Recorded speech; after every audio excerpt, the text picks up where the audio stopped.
আমাদের কাছে এবং আপনাদের কাছেই অনেকে প্রশ্ন করেন, জানতে চান যে বাবা মা কেউ ইসলাম প্র্যাকটিস করেন না, কিন্তু সন্তান ইসলাম প্র্যাকটিস করতে চান, দিনদারি বজায় রাখতে চান, মেয়েটা পর্দা করতে চান, কিন্তু বাবা মা সেটাতে রাজি হন না এবং বাবা মা তাদেরকে এই দিন থেকে ফিরে আসার জন্য বাধ্য করেন। অনেক সময় দেখা যায় রাগারাগি হয় এবং বাবা মা তাদের সাথে কথা বলেন না, এই ধরনের অনেক ঘটনা ঘটে। আপনি বলবেন যে যেই সন্তানরা দিনের পথে চলতে গিয়ে বাবা মায়ের সাথে কখনো কখনো রাগারাগি হয়ে যায়, মনোমালিন্য হয়ে যায়, এই ব্যাপারে ইসলামী নির্দেশনা কি?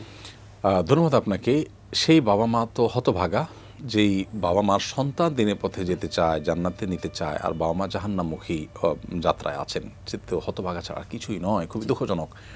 তো এরকম বাবা মাদেরকে আমরা বলবো যে সন্তানের দিনদারিতার সবচেয়ে বড় বেনিফিশিয়ারি আপনারা নিজেরা। কারণ দিনদার সন্তান, ধার্মিক সন্তান কখনো বাবা মার অবাধ্য হয় না, বাবা মার প্রতি অসদাচরণকারী হয় না।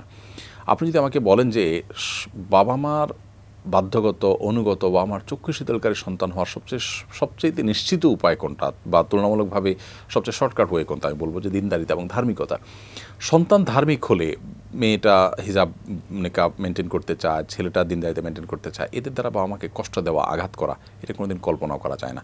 আমি বলছি না যে দিনদারিতা ধার্মিকতা না থাকলে সবাই বাবা মার অবাধ্য হয়ে যায়, ধার্মিকতা নেই এরকম মানুষরাও বাবা মার বাধ্যগত হয় অনেক ক্ষেত্রে। কিন্তু আমি যদি বলি যে ধার্মিকতার বাবা মার বাধ্যগত হওয়াটা নিশ্চিত, এটার একমাত্র পথ হলো ধার্মিকতা। অন্য ক্ষেত্রে হতেও পারে, নাও হতে পারে।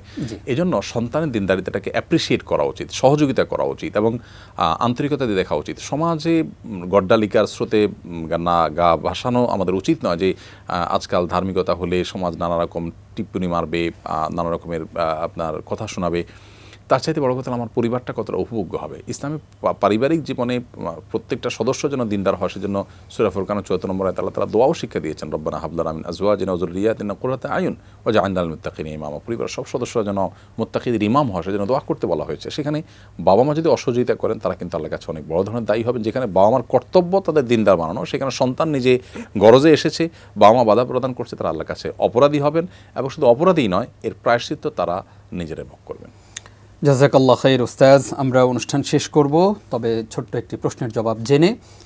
নারীদের ফিতনা থেকে পুরুষেরা, পুরুষদের ফিতনা থেকে নারীরা কিভাবে নিজেদেরকে হেফাজত করবে?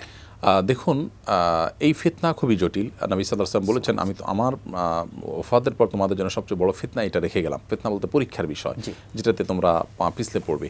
তো এখানে বাঁচার জন্য আমাদের শরিয়ার পর্দার যে বিধিবিধান আছে, সেটা চোখের পর্দা পুরুষরা আর নারীরা তাদের সৌন্দর্যের পর্দা, উভয় পক্ষ যখন যার যার দায়িত্ব পালন করবেন, তখন ফিতনা থেকে বাঁচাটা অনেক সহজ হবে। সেটা পরিবারের বাইরে আমাদের এই শিক্ষা এবং চর্চাটা বাড়াতে হবে, তাহলে ইনশাআল্লাহ সহজ হবে।